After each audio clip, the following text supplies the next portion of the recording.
Bismillahirrahmanirrahim. Assalamualaikum warahmatullahi wabarakatuh. Perkenalkan, nama saya Wahyuni dari PT Eko 01 2019.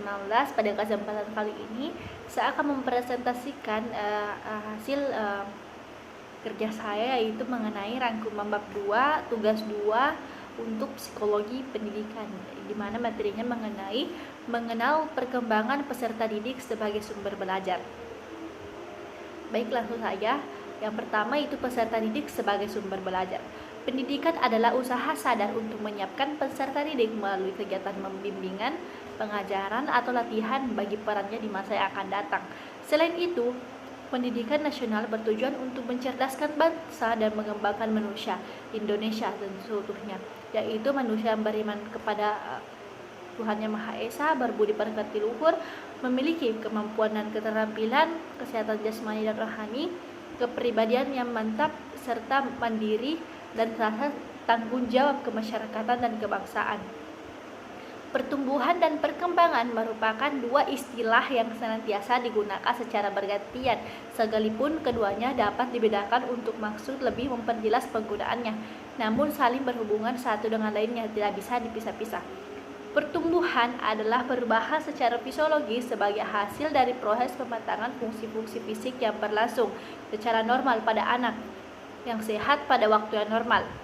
Menyangkut terjadinya peningkatan perubahan kuantitatif dari ukuran dan struktur biologis dipahami sebagai pertumbuhan proses transmisi dan konstruksi fisik, keadaan tubuh atau keadaan jasmaniah yang herediter dalam bentuk proses aktif secara berkesinambungan. Dengan mempelajari perkembangan secara peserta didik dapat memperoleh beberapa keuntungan. Yang pertama, mengetahui tentang ekspektasi nyata tentang anak dan remaja. Dari psikologis perkembangan diketahui pada umur berapa anak boleh berbicara dan mulai mampu berpikir abstrak. Di samping itu, akan diketahui pula pada umur berapa anak tertentu akan memperoleh keterampilan perilaku pada emosi khusus. Kedua, pengetahuan tentang psikologi perkembangan anak membantu mudahkan untuk merespon sebagaimana mestinya pada perilaku tertentu dari seorang anak. Yang bagian B, yaitu ciri-ciri perkembangan peserta didik.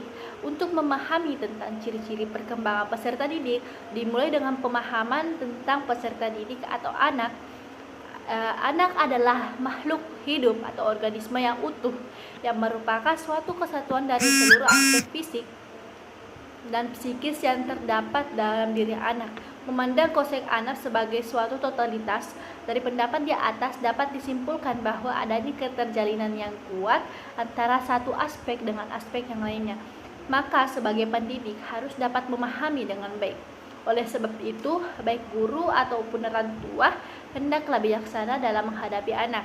Janganlah memukul anak jika dia tidak mau belajar, bekerjalah dan sebagainya. Ada beberapa prinsip dalam belajar menurut Paul Suparno, yaitu pertama, belajar berarti mencari makna. Diciptakan oleh siswa dari apa yang mereka lihat, dengar, rasakan, dan alami. Yang kedua, konstruksi adalah makna proses yang terus-menerus. Yang ketiga, belajar adalah bukan mengumpulkan fakta, tapi merupakan pengembangan pemikiran yang membuat pengertian yang baru. Belajar bukanlah hasil perkembangan, tetapi perkembangan itu sendiri. Yang keempat, hasil belajar dipengaruhi oleh pengalaman subjek belajar dengan dunia fisik dan lingkungannya. Yang kelima, hasil belajar seseorang tergantung pada apa yang telah diketahui. Subjek belajar, tujuan, motivasi yang mempengaruhi proses interaksi dengan bahan yang telah dipelajari. Perilaku yang kompleks menarik minat para ahli psikologi, misalnya temperamen, kecerdasan, dan kepribadian mendapat pengaruh yang sama kuatnya dari faktor-faktor lingkungan maupun keturunan. Yang pertama, pertumbuhan fisik. Pertumbuhan manusia merupakan perubahan fisik menjadi lebih besar dan lebih panjang, dan prosesnya terjadi sejak manusia belum lahir hingga setelah ia lahir dan dewasa. Yang kedua, yaitu kecerdasan atau intelek. Intelek merupakan kata lain dari pikir, perkembangan sejalan dengan pertumbuhan syaraf otak. karena pada dasarnya menunjukkan fungsi otak. Yang ketiga, temperamen atau emosi. Rasa perasaan merupakan salah satu potensi yang khusus yang dimiliki oleh manusia. Yang kelima yaitu bahasa. Yang keempat yaitu bahasa. Bahasa adalah untuk komunikasi. Setiap orang senantiasa berkomunikasi dengan dunia sekitarnya, dengan orang-orang di sekitarnya. Dan yang kelima yaitu bakat khusus. Bakat merupakan kemampuan tertentu atau khusus yang dimiliki oleh seorang individu yang hanya dengan rangsangan atau sedikit latihan, kemampuan itu hanya dapat berkembang dengan baik.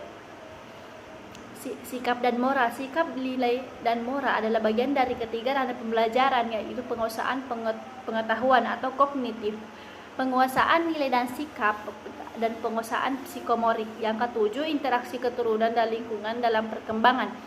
Keturunan dan lingkungan berjalan bersama atau bekerja sama dengan menghasilkan individu dengan kecerdasan. C, yaitu pengembangan belajar sesuai perkembangan peserta didik. Faktor kesuksesan seorang anak di masa depan tentunya ditentukan oleh bagaimana perkembangan seluruh aspek dirinya, yaitu perkembangan fisik dan lain sebagainya. Dan hereditas dan lingkungan akan tetapi lebih mudah untuk berkonsentrasi kepada faktor lingkungan karena secara langsung memiliki konsekuensi lebih praktis pada pola pengasuhan dan pendidikan anak. Dapat ditandai bahwa kegiatan belajar mengajar merupakan suatu kegiatan yang melibatkan beberapa komponen-komponen yang membentuk siswa dalam kegiatan belajar membelajar tersebut, yakni siswa, guru, dan adanya tujuan dalam pembelajaran. Ya, itulah tadi penjelasan saya mengenai bab rangkuman bab 2. Lebih dan kurangnya mohon dimaafkan. Wabillahi taufiq wal hidayah. Wassalamualaikum warahmatullahi wabarakatuh.